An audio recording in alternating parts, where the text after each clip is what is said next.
কাকিমার কিচেনে আজকে চলে এসেছি। বানাবো দেখো রুই পোস্ত। তার জন্য আমি এখানে 400 গ্রাম রুই মাছ নিয়ে কেটে ধুয়ে লবণ আর একটু হলুদ মাখিয়ে নিয়েছি। আর এখানে নিয়ে নিয়েছি আমি টমেটোর কুচি, পেঁয়াজ আর লঙ্কা। আর এখানে আমি পোস্তটা পেস্ট করে নিয়েছি।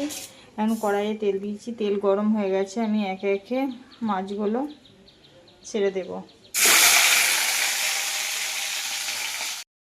দেখো আমার মাছগুলো ভালোভাবে ভাজা হয়ে গেছে। এবার আমি একটা একটা করে তুলে নেব। এবার আমি কড়াইয়ে তেল দিয়ে দিয়েছি, দিয়ে দেবো কেটে রাখা টমেটো আর লঙ্কা।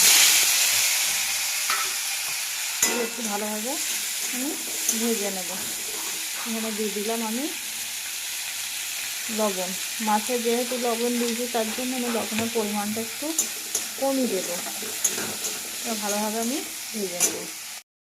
দেখো আমার এটা ভালোভাবে কষানো হয়ে গেছে। এখন আমি বেটে রাখা পোস্তটা এখানে অ্যাড করে দেবো। এবার সামান্য একটু জলও অ্যাড করে দিলাম। এটা একটু নেড়ে নিয়ে আমি ভেজে রাখা মাছগুলো এখানে অ্যাড করে দিচ্ছি। একটু ফুটিয়ে নিলেই আমার রুই পোস্ত রেডি।